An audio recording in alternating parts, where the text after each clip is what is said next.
This seems dumb, but it literally guarantees you 1500 plus on the digital SAT. And I used it to help over 70 students to do the exact same thing.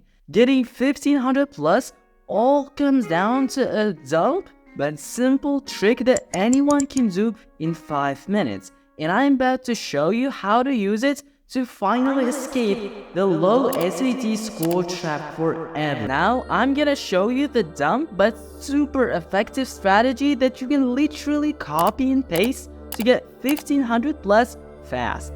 99% of students ignore this one thing, but those who get scores like this, and even this spend most of their time doing it, and this leads to much higher scores. It's not taking endless practice tests, and it's not memorizing vocabulary lists, and it's not even cramming a week before your exam. But it's likely what's holding you back from getting the score you need.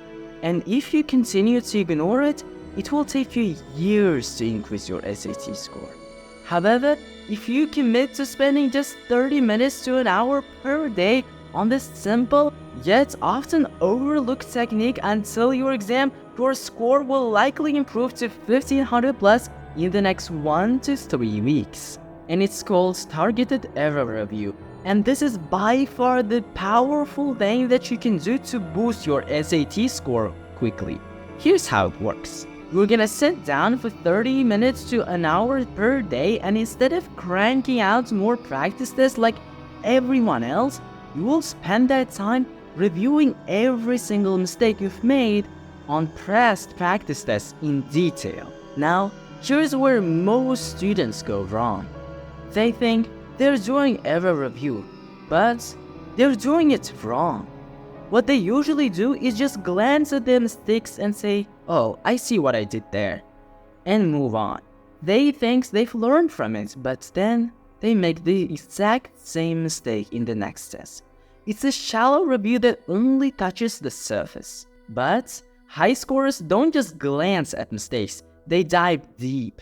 They break down why they got the question wrong, what the correct answer is, and most importantly, they learn how to avoid that same mistake again. And this is where the real magic happens. You have to ask yourself these 3 questions. Was it a timing issue? Did you misread the question? Did you make a careless mistake? Or was it a concept that you didn't fully understand? Ideally, create an error log, a list of every mistake, the reason behind it, and the solution. This error log is gonna be your best friend.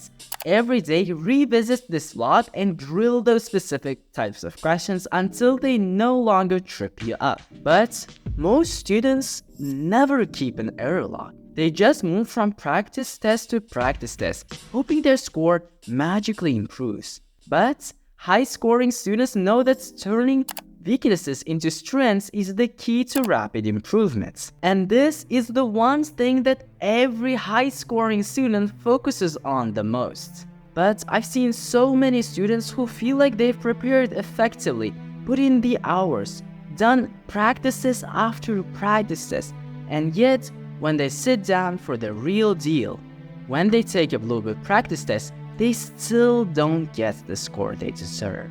And I know that feeling. It's frustrating.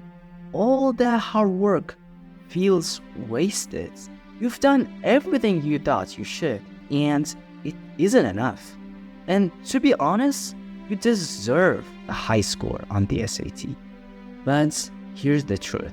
No matter how hard you've prepared, if your comprehension isn't sharp enough, it doesn't matter how many practice tests you do. You will keep spinning on the same SAT hamster wheel, taking test after test, and still landing in the same score range, unable to break through.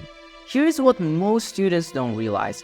Your ability to visualize what you read, especially in those dense and short passages on the digital SAT, is the key to breaking free of that cycle. Most students simply skip the passages and jump straight to the questions. They are focused on speed, thinking that reading fast equals reading well. But here's the problem. Skimming without understanding is likely to run with blindfolds on. Sure, you're moving quickly, but you're bound to trip.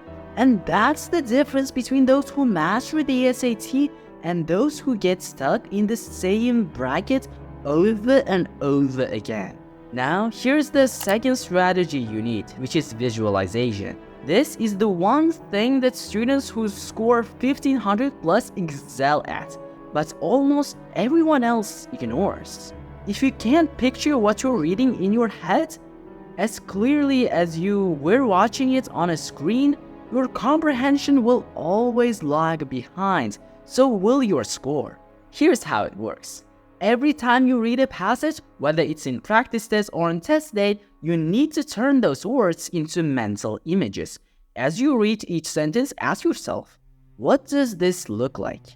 If the passage is about a scientific experiment, picture the lab, the equipment, and the process. If it's a historical event, see the people involved, the setting, and the action unfolding. It's like watching a movie in your head. But most students never do this. They read mechanically, focusing on getting through the passage as fast as possible. Speed without comprehension is useless. The students who score in the 1500s aren't necessarily faster readers. They're just better at understanding what they read, and visualization is how they do it. And that's the framework that could be the difference between where you are now and a score that is 50, 100, or even 200 points higher. Here's what I want you to do. On your next Blue Book practice test, instead of rushing through the reading section, take an extra few seconds to visualize. Try it with just one passage, and notice how much more confidence you can answer the questions. You will realize that this simple but dumb trick might be missing the piece you've been searching for. To guarantee that I answer all transitions questions correctly, I use a technique called the connection code, which is the third strategy. Most students approach transition questions by focusing on the specific words in the answer choices like however, therefore, or furthermore, and then trying to guess which one sounds right. And this is where they go wrong. You can't rely on guesswork when you're aiming for 1500 plus score. The difference between a top scorer and someone who struggles is that top scorers understand that transition words are more than just fillers. They're the glue holding ideas together. If you can't understand the relationship between the two sentences or paragraphs in question, choosing the correct transition becomes so obvious. And that's where the connection code comes in. And here's how it works. When you see a transition question, the key isn't immediately focus on the transitions themselves. Forget the words for a second. Instead, look at the relationship between the ideas or sentences they're asking about. Asking yourself these three questions is so important. First one, are the two ideas similar? If they're supporting the same point, you're looking for a transition that shows agreement or addition. Are they different? If the second idea contrasts the first, you will need a transition that indicates a change or contradiction. Third one, is the one the result of the other? If the second idea is caused by the first, you're looking for a transition that shows cause and effect. But most students never pause to think about the actual relationship. They're too focused on the individual transition words. But once you've figured out the connection, the right transition will jump out at you. And what's more, it works every single time. Let's contrast that with what most students do. They see answer choices like however, for example, therefore, and immediately start testing each one on their head, hoping one will fit. This guess and check method wastes time. And honestly, it leads to errors because they haven't understood the deeper relationship between the ideas. But the connection code eliminates all that confusion. You're using a systematic method to identify the logical flaw of ideas, and once you master this, transitions questions go from tricky to automatic wins. Now that you know the connection code for transitions, there's only one more step, and without this, it will be almost impossible for you to get a 1500 plus. But to be honest, it kind of feels dumb. Yet it works. You need to master your pacing. Here's what I mean. Most students think that because they know the material, they will be fine on test day. They focus on getting every single question right, but they don't realize the real challenge isn't just answering questions correctly. It's doing it fast enough. And you need to train your brain to not only think clearly, but also think quickly. And that's where this strategy comes in. And it's called the Pace Perfect method, which is this forced strategy. You've probably heard of all the generic advice about timing. Keep track of the clock, don't spend too long on one question, skip the hard ones, and etc. But nobody tells you that perfect pacing isn't about speeding up. It's about knowing exactly when to speed up and when to slow down. Here's how it works. Target your weaknesses. During practices, pay attention to which questions show you down the most. It's different for everyone. Some people struggle with long reading passages, others with math word problems. Once you know where you lose time, you can create a plan to streamline your process on those questions. The 80-20% rule. You've probably heard of this rule before. 80% of your results come from 20% of your efforts. The same thing applies to your SAT. You don't need to spend equal time on every question. Identify the questions you are 100% confident on and get them done quickly. Then reserve more time for the tricky ones. Practice under pressure. It sounds obvious, but most students practice in ideal conditions. You need to simulate test day pressure. Set a timer, add distractions, challenge yourself to finish sections with less time than you will have on the real test. When the real exam hits, your brain will be trained to thrive under pressure. It's kind of dumb, right? We've all heard that time management matters, but what separates top scorers is that they just don't acknowledge it. They train for it. But here's the kicker. If you don't master this, it doesn't matter how well you know the material because you will run out of time. You will end up stuck in that low score cycle, retaking the SAT over and over again only to fall short each time. But if you spend just 30 minutes a day practicing with Pace Perfect, you will not only finish the test on time, you will finish it with confidence. And honestly, this is the missing piece that most students overlook. Now, here's the fifth and final strategy, and trust me, this is the one that could make the difference between a 1400 and a 1500. It's to master the art of using context clues. Strategy number 5. When answering vocabulary questions. What if I don't know the words at all? Here's the shocking truth.